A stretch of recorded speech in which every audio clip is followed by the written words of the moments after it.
চিংড়ি মাছের এই রেসিপিটা মুখে লেগে থাকবে, এত সুন্দর একটা স্বাদের রেসিপি। মাছগুলো ভালো করে ধুয়ে কেটে নিয়েছি।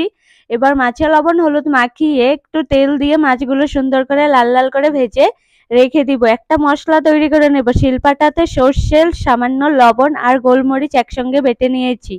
এর মধ্যে এবার দিয়ে দিব হলুদ গুঁড়ো, জিরে গুঁড়ো, লঙ্কা গুঁড়ো, লবণ, টক দই, সর্ষের তেল দিয়ে ভালো করে মাখিয়ে নিব। এবার চিংড়ি মাছগুলো দিয়ে সুন্দর করে একসঙ্গে মিশিয়ে 2 মিনিটের মতো মাখিয়ে রেখে দিয়েছি। এবার লাউ পাতাগুলো এইভাবে 3টে লাউ পাতা নিয়ে সাজিয়ে নিয়েছি।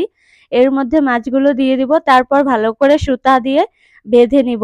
এরকম করে বাঁধার পর আরেকটা সুতা দিয়ে আরেকটা লাউ পাতা দিয়ে উপর থেকে সুন্দর করে বেঁধে নেব, কারণ লাউ পাতা তো খুব তাড়াতাড়ি সেদ্ধ হয়ে যায় আর গলে যেতে পারে। এভাবে আমি বাকিগুলোও তৈরি করে নেব। এদিকে আমি কড়াইয়ের মধ্যে জল বসিয়ে দিব গরম।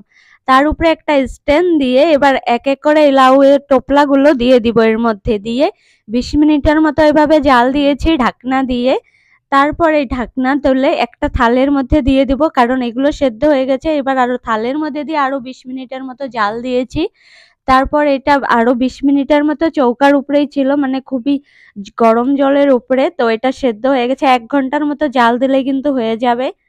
এবার এটাকে নামিয়ে নেব। চলো এবার কেচি দিয়ে সুতাগুলো আগে কেটে নেব, তারপর খুলে দেখব কিরকম হয়েছে। খুবই কিন্তু টেস্টি হয়েছিল, সেন্টটাও খুব সুন্দর বেরিয়েছিল আর খুব সুন্দর সেদ্ধও হয়েছে দেখো।